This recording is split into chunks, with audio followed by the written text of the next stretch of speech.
from cable TV channel 1303. Or it's on that channel, and then it's streamed on YouTube. You can go to the town website for that information. It's also on Zoom.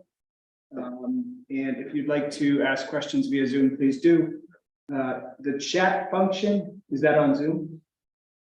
Yes. Chat function on Zoom, we do not monitor that. So if you'd like to join us as a panelist, or excuse me, to speak via Zoom, please raise your hand. And who's monitoring Zoom? So that would be myself and Janice. Okay, thank you. Audra will bring it to our attention. As always, we start our meetings with public comment on non-agenda items. Do we have any comments from the public? Please come forward, name, address, and keep in mind that the board cannot reply or comment on what you have to say, but we'd like to hear what you have to say. All right, thank you guys. No, yeah, I didn't want to litigate or rebuttals or whatever. I just wanted to say hi. So my name is Jordan Cohen. I live at 88 Chestnut. You guys might have seen my name as the president of Camden Cares. And I was involved in this recent vote that we had about marijuana shops here in Camden.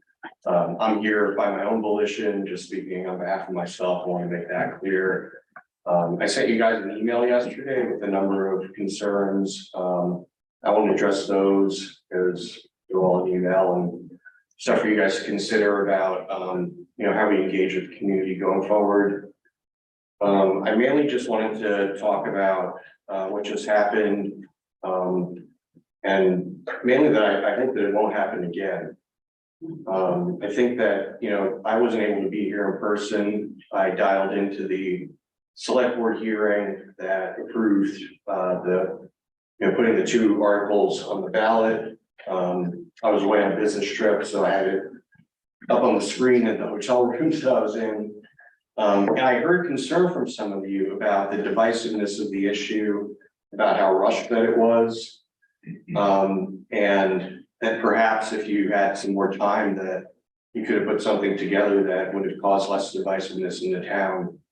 And having been so involved in this, I asked my wife yesterday, I said, how many work hours do you think I put into this? Do you think I was doing about 4 hours a day? She said, I think you did 25 hours a day. The last 3.5 months were intense. They were divisive, they're vitriolic. I was on the receiving end of harassment. A lot of people were. The other side maybe feels the same. Everybody has their own right to interpretation. But this was not the Camden that I've come to know and love. And I don't think it's the Camden that most of us have come to know and love. And I think that, and I know that, I don't want to go too long on time. I just, I want to congratulate, that's what I want to say first. I want to congratulate the people, Allison on your reelection, and Christopher on becoming our newest select board person.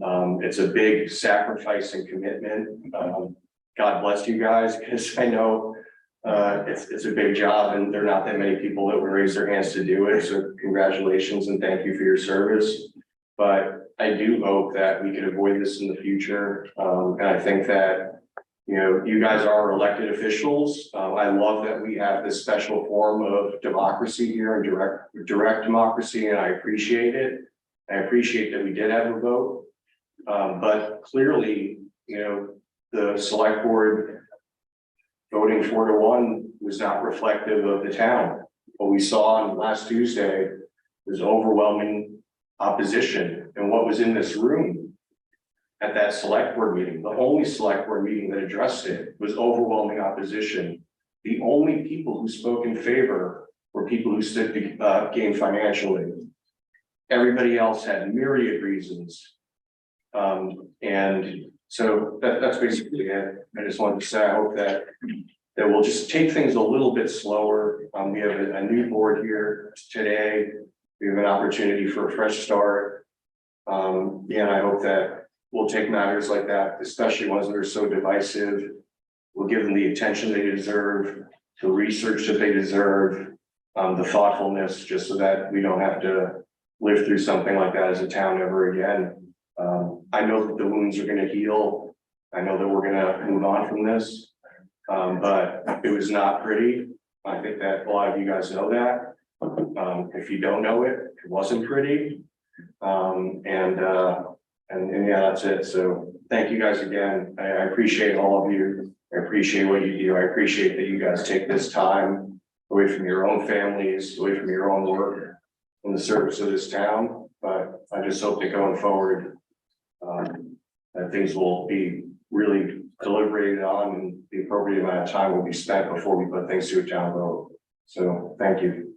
Thank you, Jordan. Thank you. I can turn it off or No, on. leave it. Thank you. Thank you, guys. Any other public comments on non-agenda items?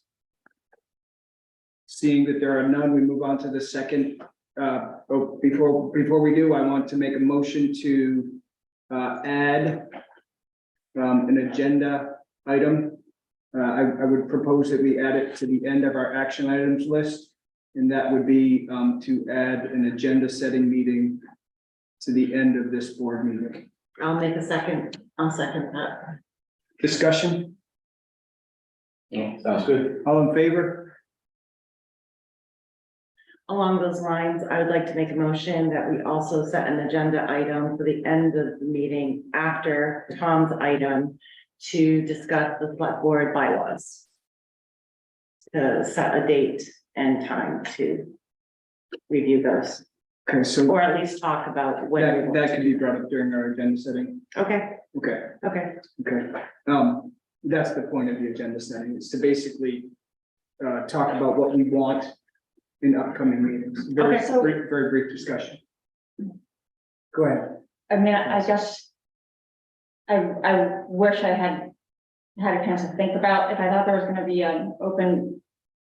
Discussion about what's gonna go.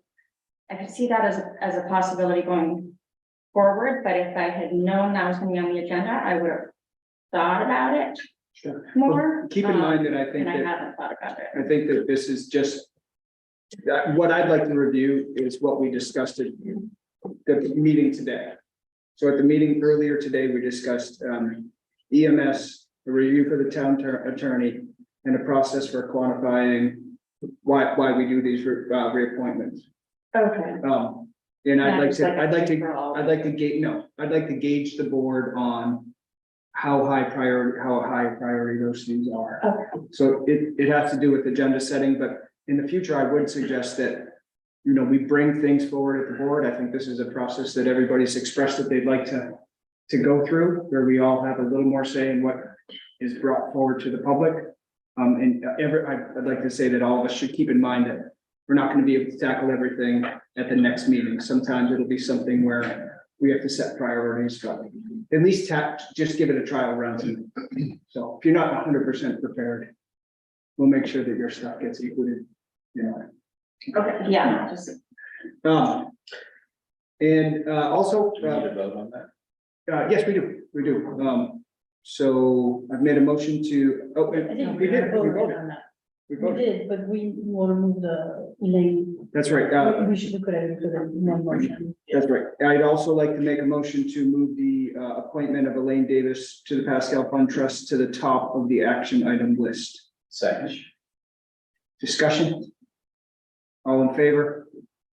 Okay, so we've made two adjustments to tonight's meeting. Moving on to the next agenda item. Approval of the minutes from June 6, 2023. I don't see those in the packet. Did I miss something? No, no, not in fact, no, there's, not in there. So, You can table that one. do we need to vote on tabling it? Yes, please. Can I have a motion to table the approval of minutes? so moved.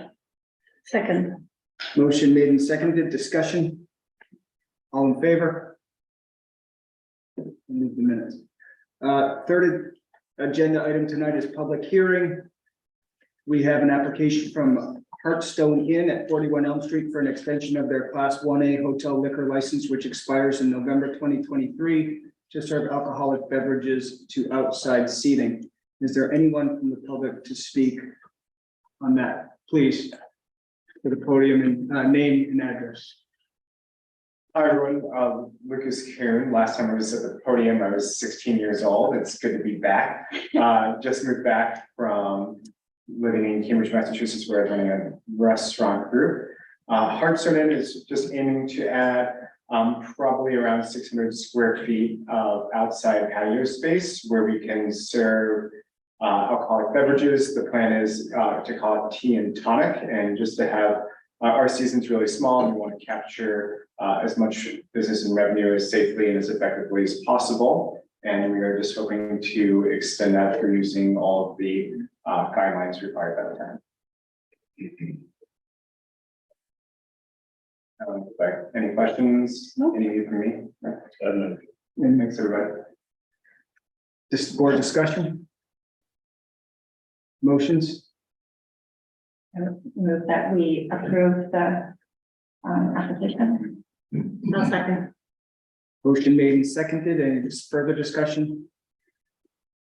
All in favor? 5-0, vote carries. Fourth on our agenda list for tonight is license approvals.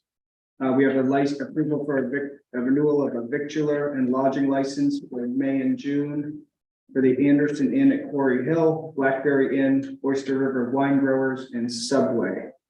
Is there anyone from the public to speak to those tonight? Board discussion? I'll make a motion that we approve the list that you just said. Second. Motion made and seconded. Any further discussion? All in favor? 5-0, vote carries. Moving on with license approvals, transfer of the Lazy Jack Day Sailor license. Audra, can we get some background on this? Certainly, so we have both of the individuals involved in this here. So the Lazy Jack is going to be sold by the former owner to a new owner, who I believe was the captain previously. And so when we have a license with a license agreement with a day sailor, it is with the individual for the boat, but it's non-transferable. And the non-transferability of the license isn't really directly addressed in the harbor and waterways ordinance. However, we do have past practice that when vessels are sold and they have a license agreement with the town, it comes back to the select board for approval. So that's the point that we're at now. And Sophie can speak to the recommendation from the harbor committee as the liaison. Sure, thank you, Audra. Yeah, so we talked about it, and they talked about it at the harbor committee and approved the transfer, but also raised the point that we should probably amend the ordinance to make the process of those transfer in the ordinance instead of making it a practice. Yeah. So I volunteered to work on that and rewording the ordinance so that those transfer here in the future. Thank you. So just your ordinance recommendation would be that it's transferred automatically, or just make it part of the ordinance? Well, the harbor committee would work on that and make a proposal to the select board on what the process needs to be more transparent and clear. I can't really speak to that without talking to them first and having them work on it briefly. But it's not cited in the ordinance, so it needs to be clarified. It's a good idea. You know, are we licensing the vessel or are we licensing the The person, captain? Yeah. But I think getting some clarification would be good. Yeah, and the recommendation of the harbor committee is to go ahead with the transfer of the license for the Lazy Jack to the select board. Allison?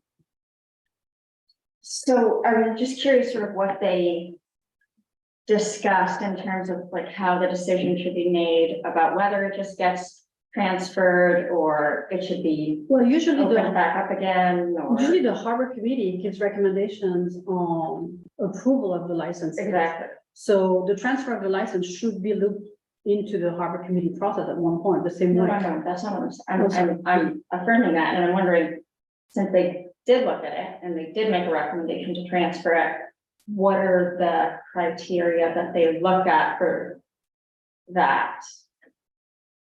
Like, what did they, because it's a coveted opportunity, and we've been in this situation with Harbor Dogs, for instance. where, you know, everybody says, well, how come Riverdale gets to do this? And we say, well, it's been like this for a long time. And then the business gets, it always seems to happen, that the business gets sold, and then the question comes to us, and we don't want to, you know, it feels at that point, you're messing with somebody's investment, but really the time to be able to look at those things again is, you know, before the business would be sold, and I haven't had a good Yeah, answer for what. I think the motivation behind, you know, supporting this recommendation is also not to hold the sale up, which is right now being held up by this license transfer. So because our ordinance does not address a transfer, they should not be penalized for that, and the sale should not be put on hold until we figure it out. So the license would be transferred for the remainder of the term, which is 3 years, because the license has been granted in January. And I think moving forward, when we revise the ordinance, we should have a list of criteria to do exactly that. But in the meantime, the recommendation of the Harbor Committee is not to hold off any longer, because, Yeah. you know, there's no. Are there any kind of additional benefits with that license, or something funny about the one dock to it, like getting time? I think From what I understand. Steve can speak to it, but I think, you know, they organize themselves pretty well, and that was not an issue that was raised actually in the discussion regarding the transfer of the license. Correct, yeah, they're not changing anything, it's gonna stay exactly the same, Right, as and far as the schedule. is there some benefit where somebody what happens to me sometimes here is I say, oh, this sounds really great. And then, afterwards, somebody says, well, you didn't know why to do this, and you didn't. And I said, well, I just didn't know that, and if I had known that, then is there something like? No, you bring up a good point about, when you guys discuss as a board about this process in the future, what value it is, like Harvard Dogs, you brought up an example, and is that good for the town, et cetera, et cetera. So that's something to talk about. As far as this goes, in the past, every time something is sold, it's been like this, the boat sells, goes to the Harbor Committee, make sure everything's looking good, nothing's gonna change, goes to this board. So I think what Allison might be getting at, I understand there's some arrangement with the head of the harbor bergen slips when some of the windjammers are out. Oh. Specific to the Lazy Jack. Yeah, so I'm not sure if you're getting, when the big windjammers are out, the select board may rent slips to the windjammers, and then also when the windjammers are out, they can rent that slip to a day sailor, as long as it doesn't interfere with the operations of the windjammers. So, ever since I've been here, the schooner Surprise and the schooner Lazy Jack get the spots where the Mary Day is, that the town owns, and also the one that the Lusar French occupies. So when they're out, they pay a fee and they get to use that when they're not, for the days they're not there. Does the agreement that we have with the windjammers address subletting of? Well, it doesn't address them because they're not subletting, they're paying us the money. Oh, yeah. Yeah, there's no money going to them, the money goes to the town. There's a fee saying, when is there, so the old, not the old idea, Lazy Jack says to the town, well, I'm gonna pay you this amount of money, or whatever you say I need to, and when that boat's not there, I'm gonna use it. The town's like, okay. Okay, so who decides which schooners get to use those spots? You do, just like every year, the Mary Day uses her berth, and Lucer French uses her berth, Right, but Angela uses her berth, and Mercantile uses her berth. the Lazy Jack and Surprise, I've had those berths since 26 years ago. when the Mary Day and the, Yes, and they're in close cahoots with them, like, hey, Barry, you coming in, I know it's windy, yeah, it's gonna blow 50, so get your boat out of there, you know, they're talking with each other. now, Make sure- but like. The OLAD or the. How is that of value to? It seems like there's an additional. Benefit that some of the schooners have. That they bid on, or does anybody else, I guess, what am I, in a clear way, are there any others that would like to have the ability to do what the Surprise and the Lazy Jack are doing by leasing the space or by, Probably, just like there's other schools that wanna come in and take the Mary Day spot too. So that's something you have to talk about in the future on how, who gets that spot. In the ordinance, it does say that the preference will be given to the boat that's already been there. and why is that? I don't know, it says what's written. The boat that's already been there, or you have the agreement with the license holder. The current users and users of the facility for which the application applies, preference will be given to current day sailors, owners who have abided by the ordinance, B, the size of the vessel, C, the number of passengers, D, Well, availability. that's just the licenses that we give out for the basic day sailor licenses, that's not the add-on parking permit at the Windjammer docks. Am I misunderstanding this? Sylvia, go ahead. So I did raise the issue of having the capacity to open the process to having external schooners or day sailor bidding on it. And I think that's something we need to discuss further at the harbor committee and make recommendations to the select board when we update this part of the ordinance. Because right now it's like, if you're in the system, you're in the system, right? I get it, If you're that's not the in the- standard license. If There's you're, a different thing going on here, but not all the day sailors seem to have the same arrangement, because we have day sailor permits. And a couple of those day sailor permits include the ability to take up a spot when the windjammers are away. Is that correct? Listen, let me ask you just to clarify what you're getting at here. Are you maybe suggesting that we should task the harbor committee with coming up with a more equitable way of divvying up these locations? Or are you suggesting that the Lazy Jack, because it's changed ownership, maybe has lost some priority to these spots, or, getting kind of moving forward with the motion that we have before us, which is related to the Lazy Jack? It doesn't seem that the existing license that we had with the Lazy Jack does it include reference to the ability to park in the Mary Day spot No, when no, Mary that- Day goes away? No, it's a separate thing in the ordinance. It says that the town may allow another vessel to pay a fee and use the berth at the head of the harbor. When the windjammers are out plying the trade, they're out there for 5 days or 6 days now that's empty. The select board may allow someone to do that as long as it doesn't interfere with the windjammers who have already paid the town money to be there. So it doesn't have Well, anything we to do only with. say yes to the Lazy Jack and the Surprise when they want to do that? Yes, because they got that for 30 years ago, and they've had it, and they've used it, in the way that I guess was intended, and so, but so the other ones can't use it well. or don't have priority. Well, it's the same thing as like the Mary Day birth. If Stephen Tabor said, well, I want to have the Mary Day birth, now you're gonna start playing musical boats? I mean, But that's not the same, because a day sailor and a windjammer license is different. So when the day sailor, that's something you should talk about when you guys decide. When we, yeah, I think, all these points are valid, but I don't think we're gonna solve them I tonight. just think that we should only transfer the standard license and not the add-on. You don't have to, But it's already the there. add-on that you're talking about It's a separate thing. is given by the town, not Separate. by the actual vessel. So the now that's vessel- ever come to us, but But the vessel that is before us now is just asking to take over the license that we offer. This but other now stuff, you say that the only, but that other stuff has nothing to do with With this, this yeah. boat. They may use the same except for that places, the OLAD can't go. in but the that's spot. not, that's not the Lazy I Jack. just want to be clear that when we're transferring that, we're not transferring that past practice of only letting.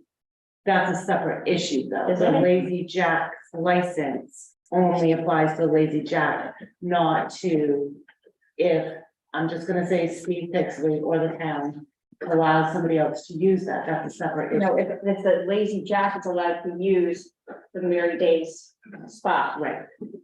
Again, that's a separate fee. And it has nothing to do with this license. It's not even a license. It's a different. Steve, has that fee been paid for the year for Yes. Lazy Jack? So that effectively will carry forward for this year at least. Yes, Okay, but next year, can the harbor committee look at how that part of it is? Yes, because I'm also interested in knowing how we allocate berths and slips. that's a great So, topic. Yeah. No, it is. No, you're gonna hate me for this. Oh, yeah, I'm it's good. just kind of layer here that we're not. I actually. Yeah, but we should I address have to be that, part of that. because it's, I just. Let somebody speak. So all this topic, you need clarification, because right now it's a little bit of an inbred system, right? If you're in the system, you're in the system, and there's no openness to the system or capacity for any other vessels to change or to bid. But right now, I think we should follow the harbor committee's recommendation to approve the transfer of the license for the Lazy Jack and add on to the things we'll be looking at the harbor committee to improve and update our ordinance, that we look at the process for the transfer, but also for allocating berths and also revise the fee that we charge maybe for those spots. Amen. And you can look them, I've been trying. because I think they're very cheap. So that's my recommendation. Thank you, Sylvia. It makes sense to me. Is there anyone else from the public that would like to speak? I would like to. Thank you. Come forward. Name and address, please. Good evening. My name is Nicholas Kodros. I live at 33 C Street. I've lived in Camden for almost 10 years now. I would just like to comment on the head of the harbor situation there. I'm just curious as to why maybe 10 years ago, not sure when the exact date was, when Surprise sold, this wasn't brought up under a different select board. And now with the transfer of this license. 10 years of history, maybe. Okay, all right, just. Yeah, it's just we're not very good at this. Oh. You know, it's that we've become aware of things at different times, and then somebody says, well, like, you know, mumble something to me, and I'm like, oh, I want to understand that better, Yeah, and I'm still not 100% sure I understand I it. just, I know that other companies have multiple boats. This is just one vessel. I just Oh, kind of yeah, feel it's like, very unfair, the way it. I kind of feel like I'm being strong armed out of something that hasn't happened to anyone else recently or something like Oh, that. did you not feel like we were voting? No, I'm not, I don't mean by the select board. I mean by another owner possibly, Sure. but That is not, there's Okay. nowhere much, No, but it's. I wasn't saying that you were saying that by any means. I just, Heard nothing from that owner. Okay. Sophie, go ahead. yeah, and there's one last point I want to make, and this is the third meeting we have on the Lazy Jack. I know we tabled it once at the select board because we were waiting for recommendations from the harbor committee. The harbor committee had a meeting, it was a public meeting, we didn't receive any. Yeah, but I just. And let me Just let Sophie finish. we didn't receive any comments against the transfer or any other topics relating or adjacent to transfer, berths, mooring, etc. We know that's why we also need to have another meeting with the harbor committee to look at the ordinance and update it and take into account what has been said to us publicly and what has been said to us privately about those issues and improve the ordinance. I think it's the best course of action. Allison? I'm asking questions so that I can better understand the layers. And there does appear to be a layer here that is the added parking permit that I just want to be able to understand. And I am really supportive of the Lazy Jack and all the people that are happy traveling on it. But we talk about fairness, and I like to be able to answer, oh, this is why we did, this is the criteria. And in no way suggesting that we don't transfer it, but I was just. Are you, I understand. Allison, are you comfortable, given that the harbor committee is going to review this? I'm totally Transparent. comfortable. I just want to make Okay. sure that they also have this other We special parking thing. I don't like it when when there's like, oh, well, it's just these two. I know that normally we stick with the vessels that have had existing licenses, and that generally works well for us because you're transferring usually all of the institutional knowledge as well. So when somebody, for the most part, when they buy one of these vessels, they've gone through a process, they know what they're getting into, and we can kind of know it's gonna run basically the way it has. So I see value, just like I've always supported transferring the Harbor Dogs license. I do see value sometimes in just transferring that institutionality and the knowledge there. What I'm not aware of is that among the day sailors that have licenses, I thought that they do all appear to be the same, but I'm now understanding that a couple of them have access to be able to buy additional space when the windjammers are out. It seems like it's an opportunity not available to all of the licenses.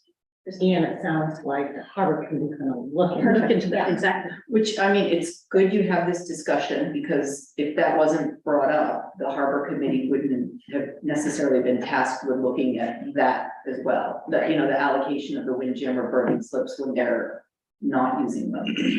Yeah, I'm not aware that that is Yeah. something the harbor committee Yeah. discussed before at all. Which, and it's important, because I feel like we need to be pretty specific with the harbor committee about what you want them to look at when it comes to. I agree. ordinance. I wouldn't have known about this unless somebody brought it to my attention. Yeah. So It's a good point. I That's a really, good point. I didn't know that it would be an issue. So I never brought it up. And it's something we usually don't know about the issues in the harbor until somebody.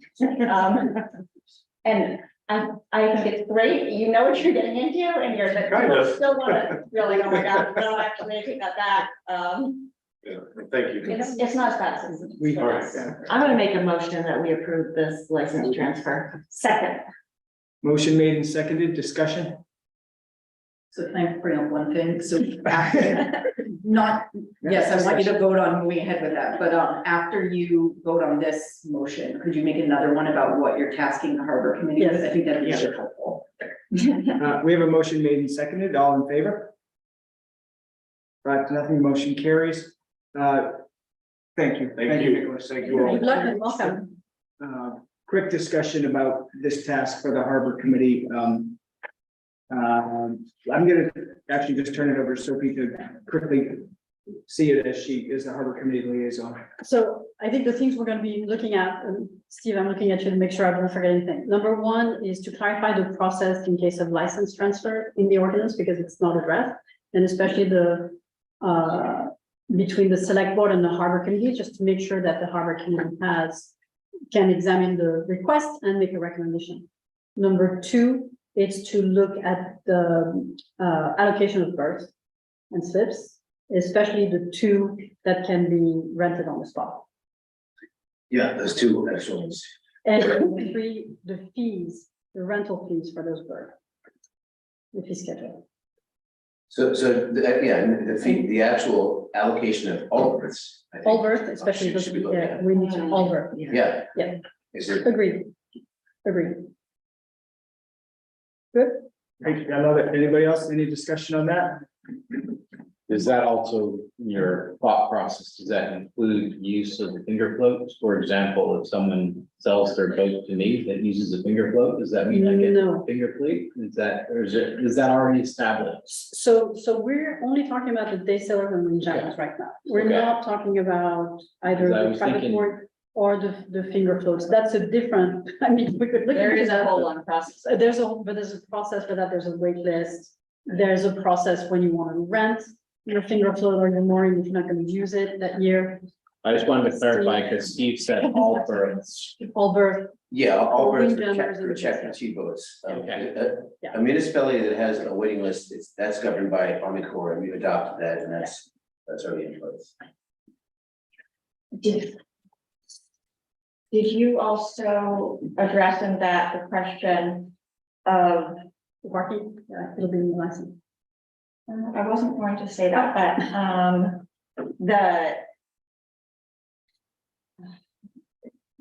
whether or not things should ever be opened up to, you know, taking new applications from new vessels Yes. or.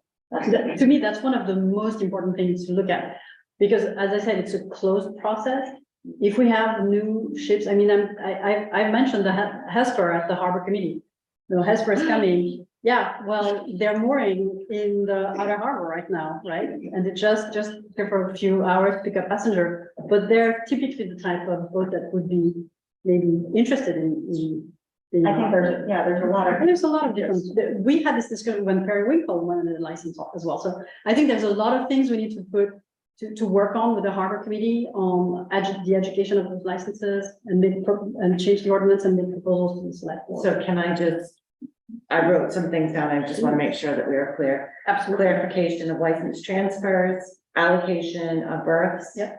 And fee schedule. For berths. and- For berths, okay. And then what was, Addition of new boat, potential new boats or Oh, yeah. applications. how would you word that? Because somebody needs to make a motion, so we need to be clear. Open up. Well, application process, maybe. Revise the application process to make it more open. Commercial vessel. Commercial vessel. Application process. Review.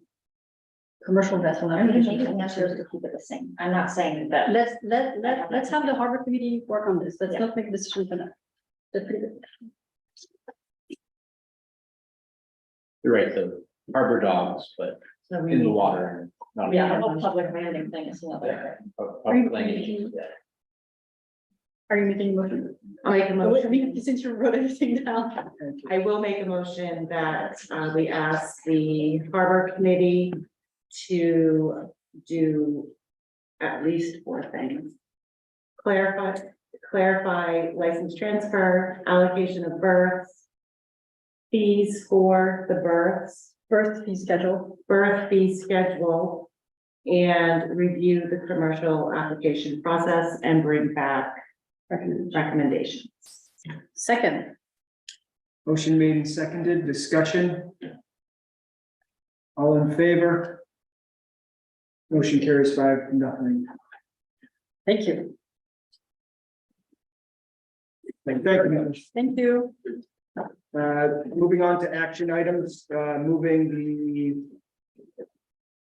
letter F, appointment of Elaine Davis to the Pascal Fund Trust to the top of that list. Is there anyone, or Audra, can we get some background on this?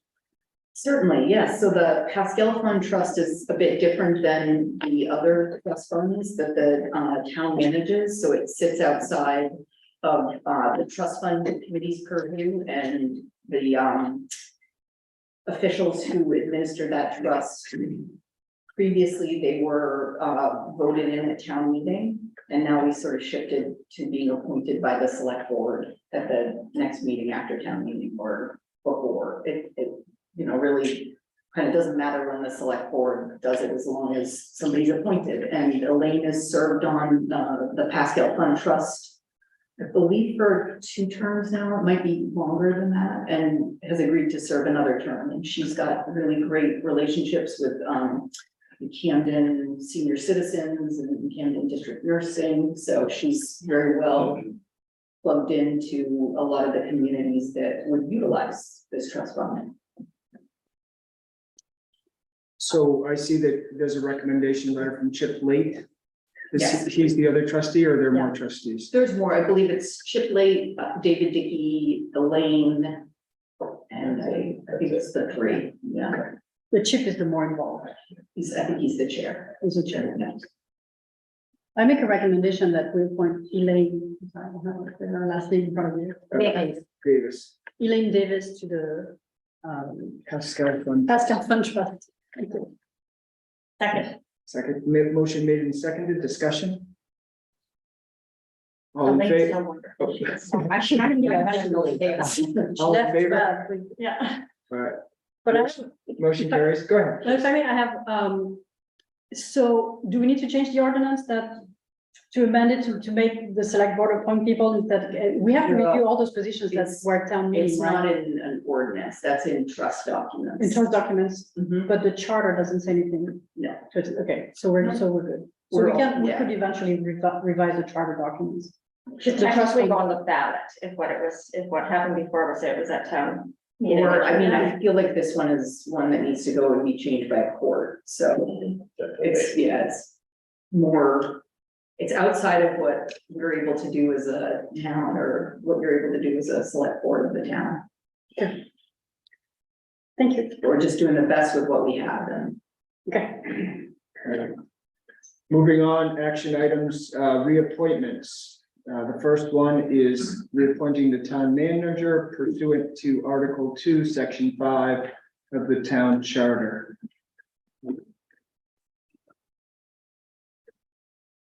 Any discussion on this one?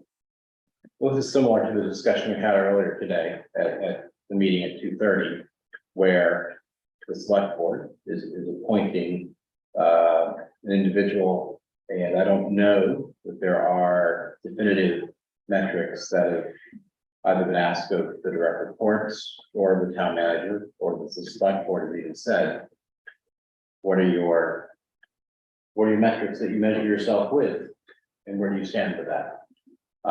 At a minimum.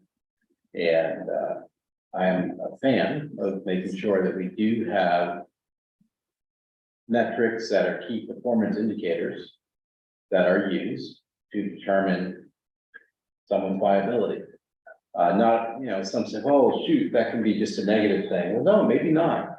Maybe one of those metrics points out that there is a problem that needs to be resolved and resolved with help. It doesn't mean it's always a naysay on an individual, but it can be an indicator of the organization overall where they might need help in addressing that. So I would like to see some performance metrics that we have, or if we need to establish them, so be it. Maybe there are some that are already established. Allison? So we do have a process for performance review of the town manager. We just renewed the contract. As part of that, there was a performance review. And so it's essentially the same situation as the other stuff, where it's really the way that the charter leads us down this process and suggests that this is the time to kind of do that review. But really, there's already another process in place that does that. So there's a signed contract that's been renewed, there's a performance review associated with that.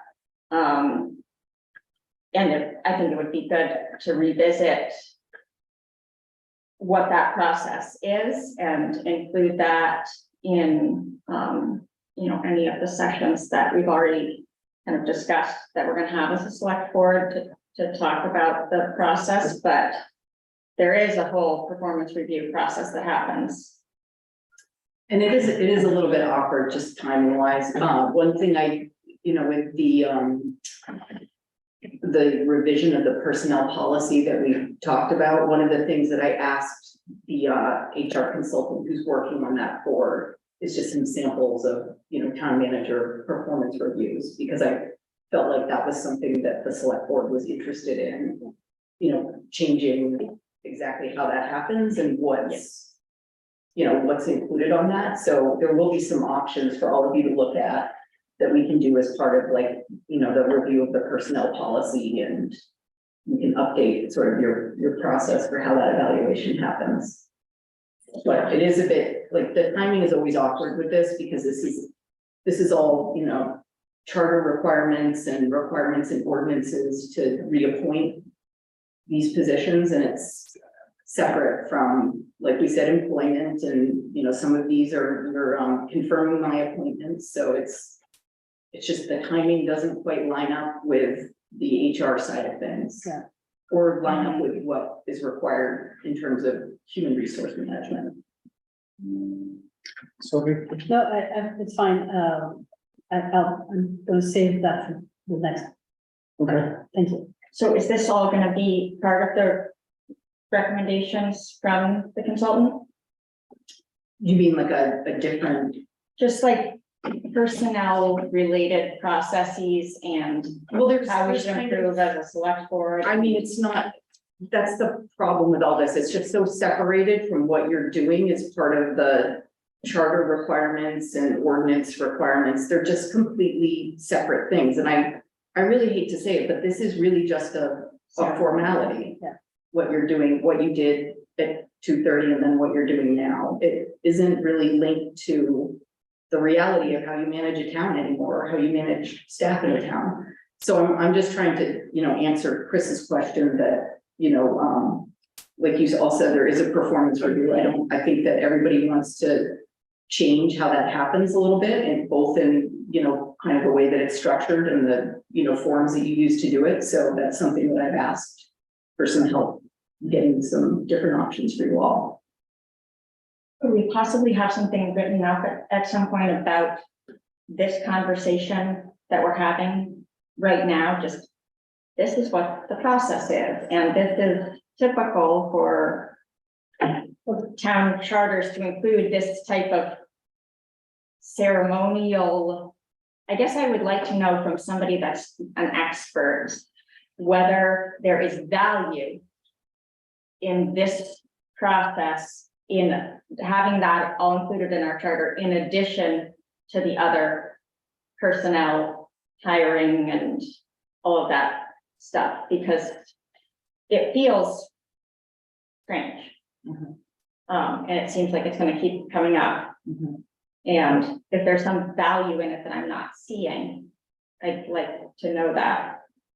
Or if it was just an oversight. And really, modern towns now have eliminated this from their charter, and they've rephrased it like this. I know that's not something I'm tasking you with, but I don't know if Bill has that at the tip of his tongue, or. It came up already once today. And it is on my list of course, the agenda setting session at the end is for anybody to suggest things, but it's come up twice now. And I would suggest that we do put it on one of our upcoming agendas, and hopefully we come into that agenda item when we do hit it with some data.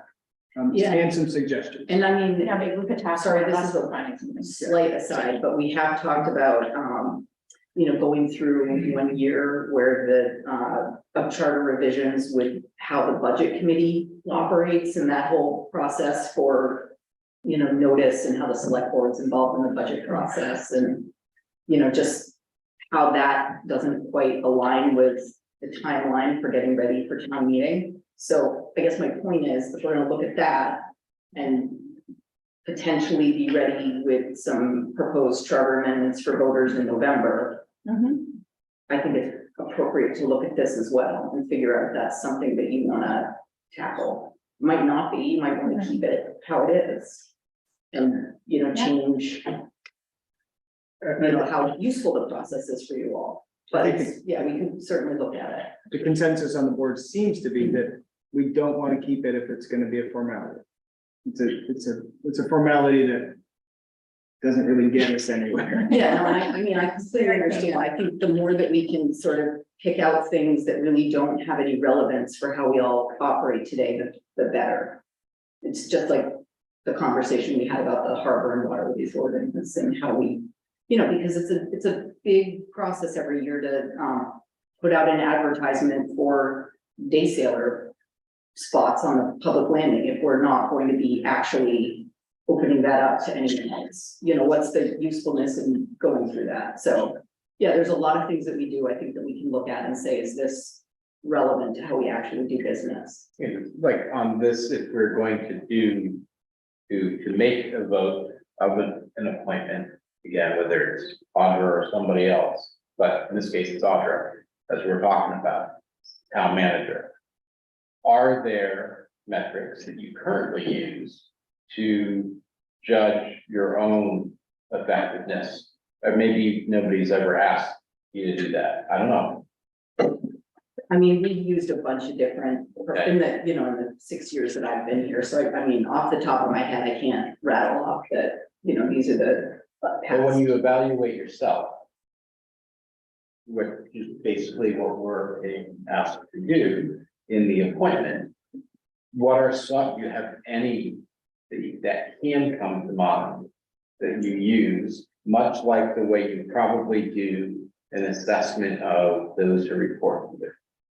Certainly, but I don't really feel comfortable kind of, this is what I'd like. It's yes or no, not which ones in a way. Yeah, absolutely.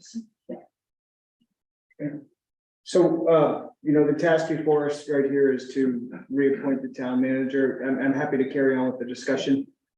Anything, of significant relevance to reappointment on the town manager.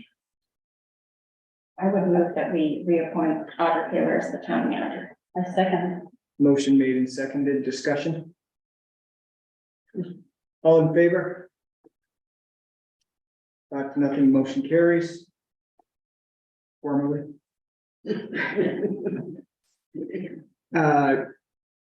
Next action item is the reappointment of the road commissioner pursuant to Title 23 MRS Section 2701. Is that Davidson, all right? Yes. Okay. Anyone from the public wish to speak on that? I make a motion that we reappoint Dave Sandoval as road commissioner and anything else he does. But I make a motion that we reappoint Dave Sandoval as road commissioner. Second. Motion made and seconded. Any discussion? All in favor? Motion carries 5-0. Reappointment of the harbor master pursuant to the Harbor and Waterways Ordinance, Article 3, Section. This section.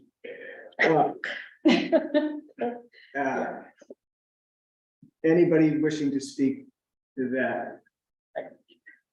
I'm happy. I've been working with Steve at the Harbor Committee for the past 18 months and I think we have a good relationship. I thank him for his service. I think there are areas where we can improve and I voice that to him directly sometimes.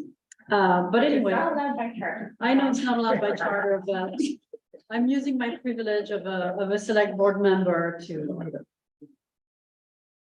to share my suggestions with Steve. Anyway, I make a motion that we reappoint Steve as the harbor commissioner. Are there any of those suggestions that we should be aware of? We probably don't all agree. No, so I mean, for instance, the process that's included in the day sailor review. And I worked with Audra and Steve last year so that we would have them in writing. And Steve graciously agreed to do that, and we now have them in writing on an annual basis, which is nice to have a track record. So that's how we're doing. But that's still kind of feedback that should go to. It went to Audra. It went to Audra. Audra is aware of everything I tell Steve. Yeah, but. She's aware of everything I tell. Oh, no, she asked me for it. And I usually share it with Audra. I said, do you want to tell him? Do you want me to tell him? So she's not out of the loop in any way, shape, or form. If you're worried about that. I took them a couple of years to beat me down, so I'd be very careful that I shared my suggestions. So sometimes I like to hint to Audra that she might share something if she agreed with me, but I don't know, we gotta be careful. We're very careful. We have a motion to reappoint Steve Pixley as harbor master. We have a second. Second. Discussion. Are there any complaints in the area for the harbor that we should be aware about? Oh, yeah, there are all kinds of complaints about the harbor. Okay, how about, if there are all kinds of complaints with the harbor, as you mentioned, what are some of those complaints? Okay, Steve, could we ask you to come up to the podium? So There are complaints about everything in town. I think if we're gonna ask everyone complaints about their department, we have to, This is. number one, tell them ahead of time to prepare something. I don't think we're gonna put Steve on the spot too much, but No, I do, Steve, my question is, do we have all the styrofoam out of the harbor? We almost have all the stuff. Are you talking about our floats? No, no. our floats are fine. Okay, Yeah. Yeah, there's just one float that the out of state, they're actually trying to get people to build a new one. They actually are building new ones as we speak. I would say in the next 2 weeks, it's gonna be, we're gonna take the old one out and then it's not like they're not being cooperative, they're just not here. They didn't know about it, at least they're saying they didn't know about it. And we talked about this at the Harbor Committee and decided to make sure that they would remove the unencapsulated foam and faster, and we didn't pursue any kind of fine or anything, because our objective is to remove it. So work with them and make sure that it's out of the harbor. Just from my perspective, again, just mine, I would like to see them given the deadline and NOV, if that's the proper. If, you know, I would too. right, okay. I would like to make a comment on that because there's a lot of people that spend a lot of money quickly to meet the ordinance, and I think a I could sign deadline it. is This- extremely appropriate. Yeah, these two, the two people own a float together, Mhm. and they're like, we're not trying to be, you know, we're just trying to find people to Right. build in that, so out of everything is set in one float, we're doing good, and we're on it, we're Yeah, on it. Yeah, but just rebuilding, like the needing to find somebody to rebuild it doesn't stop them from removing it in the meantime. True, Sometimes you have to go without a float if you haven't replaced your float in time. Speaking of which, how about the pier that collapsed? Have they removed that yet? Yep. Yeah. Oh, good. And Brock came and really- but back to the actual blue styrofoam, I mean, we have a lot of people that quickly went out and spent a lot of money to meet the ordinance deadline of last November. And then we had to extend it to the spring for our own floats. I mean, that was a big deal. I really would encourage a deadline. And I don't know how we can make that be a thing. Well, it should have already been a thing. I mean, we already. I mean, the deadline really was a deadline. yeah, the deadline's Yeah. the deadline, the town wanted to, and I told these people, the Yeah. town may start finding you, and they're like, well, we really hope they don't, I we're mean, trying. I don't really care about the fees, it just needs to be removed. I mean, why haven't they removed it? Because usually when, I think the answer is usually you remove it when you place a new one in. It's, A lot of them get removed for the winter. I mean, Audra, what's your suggestion here? Do we ask them to remove that float? That will certainly put some pressure on them. They won't be able to. I have would a say vote. you could set a date, and if it's not removed by that date, we send out a notice of violation. And that certainly would get the process. Is formally 2 weeks appropriate? I mean, 2 weeks. I mean, we that's could- a good question for Steve, if 2 weeks would be. I have, yeah, it's up to you guys. 5 years. I know. The thing about, you know, the thing, about here 2 days. When did the initial notice go out to people who? Well, that's. 5 years ago. That's the thing, it went out, but it didn't, we were a little remiss on, I mean, really, because these two people are like, we didn't know about it. We never got sent something as a float owner, and maybe that was because we never got together. we never said it, yeah. You know, and my clerk wasn't said, oh, you know, when you bill these people, and of course, everyone else has done it, and I'm, you know, I whispered that to them, like, you're the only one who didn't get this, and they're like, Right, we're not trying to be remiss, we didn't know about it, and we're doing our best to get it out, so. I would say, let me keep working with them, but one of them's not even in, one of them's in England, and then. I just feel Not an like, excuse. Sounding worse and All right, worse. so we have a motion and a second on the, to reappoint Steve Pixley as harbor master. I think we should vote on that motion, and then I think we should, take a moment to ask the harbor master and the town manager to do something about that vote. Reasonable? Yeah. All right. Yeah. All those in favor of reappointing Steve Pixley as harbor master? Nothing, motion carries. Thank you. Can I ask a question? Go ahead. Is it the harbor master that's in charge of issuing a violation, or is it the code enforcement officer in this case? Randy. I'm gonna look at the ordinance really quick. I know Randy would do it on the lake. I sent an email to Randy. I think 2 weeks is probably not reasonable, but a month, but yeah, but We already if we wait a month, then we're at the end of the summer, aren't we? I think the 2 weeks you could get one of the marine companies to pull that float in 2 weeks to yank it, and then they wouldn't be in violation. Then they'd have some pressure to build a new one and get it in. and then you can blame it on us. Done. Yeah, No, I've got no problem with that. If you want to say 2 weeks from today, you know, we have every right as of right now to start Right. charging the fee for having that in the water. We're not because, you know, but we could say to them in 2 weeks, we're gonna start, you know, you're gonna start accumulating a fee for having that. Yeah. It could be So- retroactive. So who gets tasked? Is this a task to you or is this a task to Steve? You can give it to me and I'll make sure that the notice gets sent out if the float is removed. Ordinance does say the harbor master. Inland, it said, for the lake, it said inland harbor master, for here, it says the harbor master.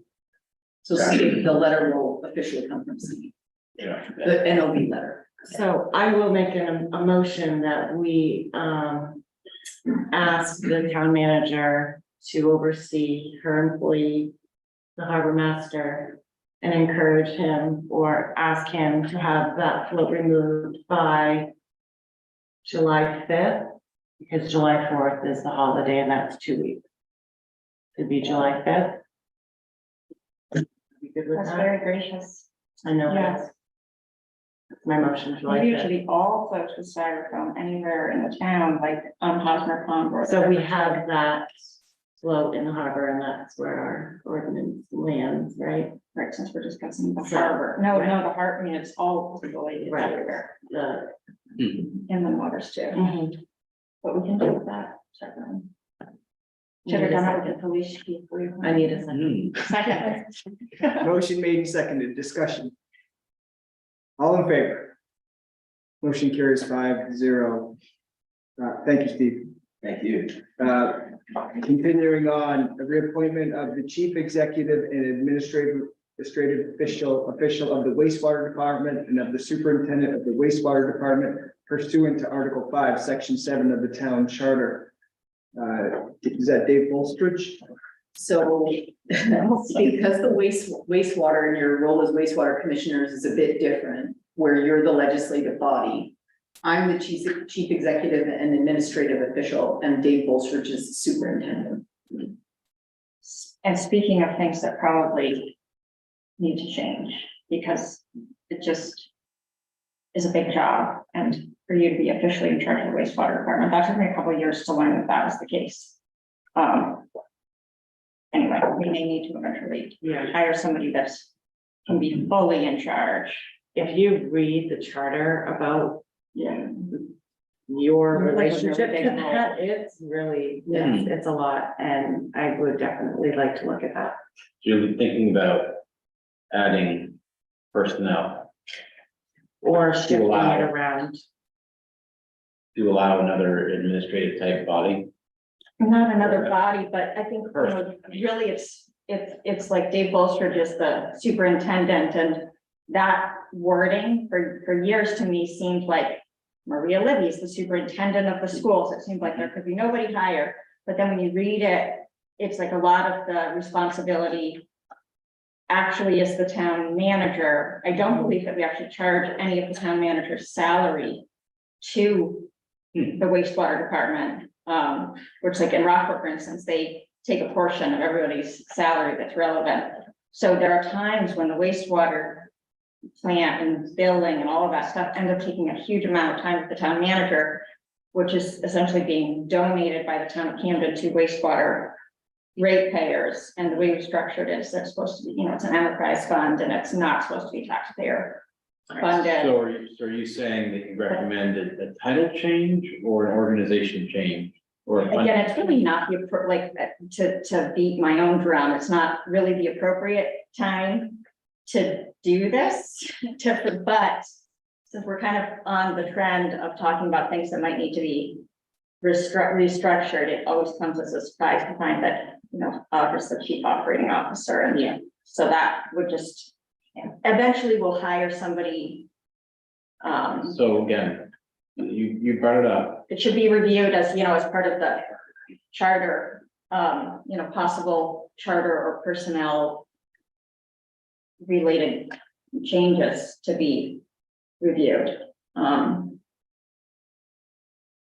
It's just my only, I agree. I've been. and the billing part of it, you know, the charging part of I've it. been a at the very big least. proponent of accurate billing for, you know, that if we have any town resources that go to the transfer station, town transfer to the wastewater, to the snow bowl, to the opera house, accurate for those, just to see, so that the taxpayers and everyone can see, you know, what they're getting, Right. you know, accurate. You know, you love the opera house, well, That's great. This is how much it costs. How do you feel about that? I mean, I think it makes a lot of sense, but it's pretty rare that, you would have a town with enterprise funds and you wouldn't allocate any of, for example, my time, Jody's time to those enterprise funds. And it's something that we inherited over the years, and I'm sure it was done to keep costs down for ratepayers and for the snow bowl, and, now we're looking at kind of bringing the opera house under a certain arrangement. It was done with really good intentions. The difficult part of doing it the way that we've done it in the past is that you just don't get a good idea of, what everybody's time is allocated towards when it comes to running a wastewater treatment plant or an opera house or the snow bowl even. What would it take to make those changes? Is it a charter change or is it just administrative No, changes? these are all completely within your control. Okay, we'll maybe consider that as an agenda item for a future meeting. And we need to review we haven't reviewed that as a select board, the wastewater budget or the snowball budget. Yeah, those are definitely ones that are gonna be on the agenda. Yeah, Yeah. and maybe we can even do it then. But we need to talk about. So, do we have a motion in a second? We do? We do? No. No, we don't? We have not yet. I make a motion, I'm happy to make a motion that we reappoint the wastewater commissioner. Dave Foley, Superintendent and superintendent administrative official. and administrative official. Dave Foster tonight. That's right. So Second? moved. Second? Yeah. Second? Sorry, I'm so Second. We have a motion and a second, discussion. All those in favor? Carries 5-0. Next on our list is item E. Confirmation of the town manager's appointment, treasurer, tax collector, and the town clerk and department heads pursuant to Article 3 of the town charter. Do I need to list off the department heads? I could do that if you'd like me to. That would be great. So Marlene Libby is the treasurer, Jody Richards is the tax collector, Katrina Oakes, town clerk, Janice Decency, assistant town manager, Jody Hanson, finance director, Carrie Leishman, assessor, Jeremy Martin, planning and development director, Shenley Neely, planner, Clinton Beveridge, code enforcement officer / plumbing inspector, Chris Farley, alternate code enforcement officer, Andrew Lowe, alternate code enforcement officer, Matt Heath, John Orestes, and Jeremy Martin, all alternate code enforcement officers, Beth Ward, Parks and Recreation Director, Jody Hanson, Deputy Treasurer, Chris Farley, Civil Emergency Preparedness Director, formerly Emergency Management Administrator, Dave St. Laurent, Public Works Director. Did the snowball get mentioned in that? Yeah, Beth Ward. No, she's Parks and Rec. I don't think by charter, the Snow Bowl But was one of the. I have a question. Is there any place that's listed for what certifications or recurring education these people receive in accordance with their job? No, you mean on this or just in general? Yeah, these people here that have certain jobs, like the treasurer, is that person is CPA, for example? No, so treasurer is a little Those different. Yeah. Yeah, I I guess, just wondered. the ones that, need sort of specific training as required by the state are really Carrie as the assessor. He has to be certified by the state, and the code enforcement officers. And have they done? Yes. I have a question. Do we need to add this on as the dam agent? Dam control agent, that's a town manager. yeah, that's through me. That's through you, so it doesn't need to, Yep, Tree ward? the tree warden, yeah. I think that's also one of my appointments that isn't mentioned. So these are all mentioned in the charter. And the lick warden? Yeah, and the others are. Okay. Any further discussion? So I move that we approve the appointments The appointments listed by Audra and listed in the packet, so multiple different positions. Motion made and seconded, discussion. Have there been any audit issues that have been identified in any of these areas? And when was your last audit? So we have a yearly audit, and this was our first year of a single audit, and I believe that came back in, we had already started budget reviews, it was in March, that we received the 2021 audit. And were there items to be remediated, identified in that audit? I mean, there's always stuff in the audit. There wasn't anything that I can think of off the top of my Was head. there any significant issues that have been left to resolve? No. Thank you. Speaking of agenda things, every so often the auditor does normally come and present to the select board, and we haven't done that in a little bit. It's wouldn't just normally part of the process that I don't know, we haven't done in a while. Who? The auditor, the Oh, the town auditor, auditor sure, comes sure. and says, you know, they do their letter and stuff and everybody can read the audit, but sometimes having it on the agenda is what actually forces me to read it. Cause Right, I and then just you get like to go ask looking for it, like I wonder if they posted it yet. Sure. So we have a motion made and seconded, further discussion? All those in favor? 5-0, we've reappointed everyone. One last, Congratulations, Jeremy and Carrie. And all of you working with us. Thank you, and thank you so much. it's true, thank you, I hope you appreciate the appointments, all the headaches that come with it. Last item that we added, and that's this agenda setting meeting. Now, keep in mind, everyone, that this is our first try at this. It's something that I've wanted to have, and it's something that I've heard other members of the board say they'd like to have, so, you know, we'll try and keep it brief. As I mentioned earlier, the first three things that came to mind were the things that have come up at today's meetings, which is setting an agenda item about the EMS services. Stephanie brought it up, and I think the point is well taken, that this is a major change for the town, and we're gonna have to, you know, have select board involvement in the decision-making process on how this gets set up.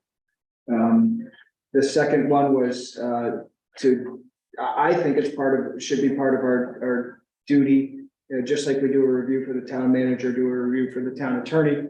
I feel like it's, if nothing else, it gives the town attorney hopefully attainable goals and helps him understand the direction that the select board would like him to take as a direct employee of the select board, just like the town manager. And the third that I'd like to consider adding to the agenda in the near future is something that's come up a couple times today as well, and that's the and Chris has spoken to it very well, and that's a process for quantifying, if we're going to continue with these reviews of, you know, reappointments, a process for quantifying those, like what are manageable, attainable, measurable objectives, job goals, that sort of thing. And even if we don't carry on with the reappointment, the formality of all these reappointments, at least have those in process for the people we do, which again would be the town manager and the town attorney. At that point, I just open it up to anybody else who has any other ideas would like to add to those. I would like to set a date to review the select board bylaws. Sounds like there's things that we would like to add and amend and change and look at, so I would like to set that. One of the things that I'd like to do, I'm sorry, I should have added this in the intro.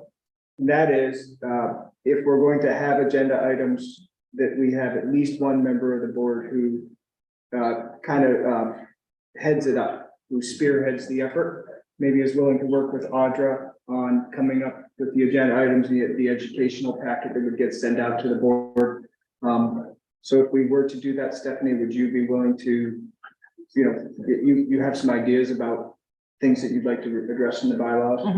Maybe, you know, work with Audra on coming up with the agenda item in the packets. Yeah, so this particular one would just be to set a date to discuss it, unless you wanted to take time in the next meeting to Well, actually look at it. what I'm Is that- saying is, we would set a date to discuss it, Yep. but when. Going Sure, we forward need to from share. that. We need to share the previous bylaws ahead of time so people can review them Correct. and maybe. There are different bylaws and we've looked at many different towns when we wrote those bylaws. And so if there's examples that you wanna share, that would be the time to, I think. So I guess I would think that maybe we would do it a little bit like we started out last time where we'd have, like Stephanie's saying, we set a date. And then everybody could bring their comments. And then out of that, that's when we might direct Stephanie or whoever to, you know, redo the document based on what we agree on, or that at this point, probably the preparation would just be choose a date and send out the existing bylaws. And come prepared to talk about them. Normally, when we set an agenda item, it's something that has a suggestion or an action associated with it. A workshop is a more appropriate setting for just educational. I'm not saying I'm Well, not that in could be a favor work, of I that. mean, do we want it maybe to be a workshop or just a discussion? So maybe what we could do also is to have a workshop to look at the bylaws and the priorities workshop. Because we usually, in the summer, we have a select board priorities workshop. And we can combine those. Yeah. It would be useful. Right, and that way, some of these items that you're mentioning with the agenda, you know, I have a few other options here too on things maybe to add to the select board priority list as well. To that end. One of the things that came out of that, and let's what's the best way to go about this? I'm open to suggestions.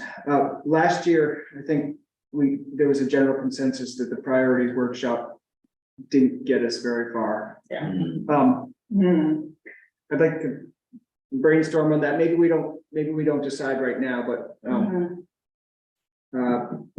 what's a more effective way to go about this?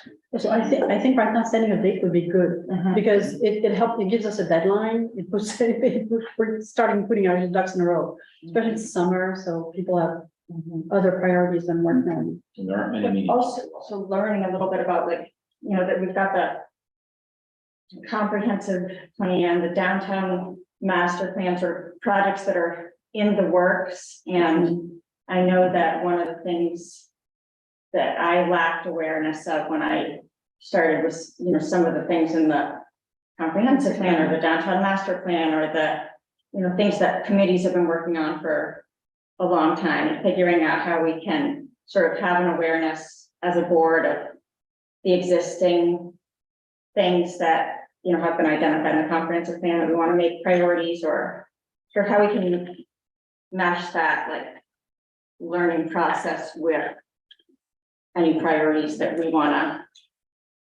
add, or I agree we need to do it a little better than we have. Maybe we want to remove priorities. One thing I kind of wanted Go to ahead. offer, I'm working to try and find a facilitator to, for lack of a better term, do some sort of team building or, you know, group, how you work as a group to make decisions together. I think that, you know, there'd be a lot of value in that, and bringing in the bylaws as part of that discussion would be helpful, because that sort of gives you something to work on as a group and say, okay, well, this is how we want to function, and just having help with like a facilitated session to do that. And I think that'll set you up really well, maybe a couple months later to do priority setting, not even a couple months, maybe a month later or so to do priority setting, kind of closer to the end of the summer, maybe early fall. You know, that sort of gives all of you a chance to, you know, figure out how you want to approach priority setting as well. Audra, do you have the bylaws and the priorities list from last year Yes. generally accessible? Could you email them to the group, just so we can start to review that, maybe for further discussion? Yeah. Mhm. Good place to start. Anything else for suggestions for upcoming, keeping in mind that it's gonna take us a while just to get through what we've kind of discussed today, but other ideas for agenda setting. Chris, In this agenda setting process, if we're going to do this, let's say the last 15 minutes of a meeting, to dedicate the time. As a standing agenda item, we should have public consideration of the comments that were done during the non-agenda items brought up by the public. For example, we had another person today bringing up his points about other ways for the board to communicate. Is that something that we're going to take on, or is it something that we're not? I would suggest that if one board member feels strongly that something that was said should be put on the agenda, then that it shouldn't necessarily be a rule that we're going to discuss all of the non-agenda items. But let's say what he said was something that you felt strongly about and you'd like to see the board address, then I would suggest this is a great time to bring it up. Well, just in talking with some folks that I've done over the last 6 weeks, that had the opportunity to making sure that people felt listened to and that their idea or comment didn't go into a black hole. That they were considered. And I think if at least we have a standing agenda item to at least address, we had X number of items that were brought up earlier today at the beginning of the meeting. Are there any of those that we care to address? At least if we say yes or we say no, we're making at least in our intentions known. So that's indicated in our bylaws as well. So that's why I wanted to have the bylaws soon. So that we can have this discussion. I think it's gonna be a long discussion about things that we have in here. Because that's one of the things that's addressed in here, is that they get 3 minutes, there's no back and forth. And it sounds like it's gonna be a healthy discussion, and maybe not right now, we make that choice. Right. So a couple of years ago, I set up an issues log for the town manager and the chair, where we could log issues that we received during public comments or items that we table, things like that, so that we have one central place where we can review this. And I think it's a good idea to keep the practice just to see how often an issue comes up, and if it's gaining traction, and also to actually look at the log and also get rid of issues, and we've solved this. So it's a good tracking mechanism. I use that in multiple teams I work with. So that's more of a process, but I think it's our immediate reaction as human beings is to want to solve a problem. It might not be the best reaction. Sometimes we need to have multiple people come more than once to tell us that they really want us to act on X. And so making a decision on a non-public agenda at the same night, I'm not sure is the smartest way to do this. It might be overload for us. I agree. It certainly can be discussed. I want to remind everyone that, one of the things that everybody has expressed support, and I've always said as well, like more open and broad discussions, but that could potentially shrink the number of issues that we can take on, just because we're all volunteers, so if we do have more open and broad discussions, which is great, I think that the citizens want it. I've heard a lot of support for that. It might mean that we can really only take on one or two good size items at every select board meeting.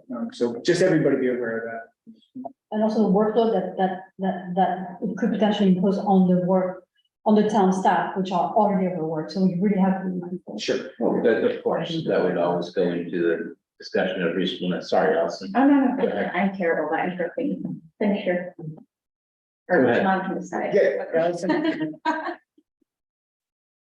Oh, shoot, Chris? While you're thinking, Yeah. one of the things that I'm interested in is just hopefully the right time for it is like when we're looking at the different people here and what they're doing.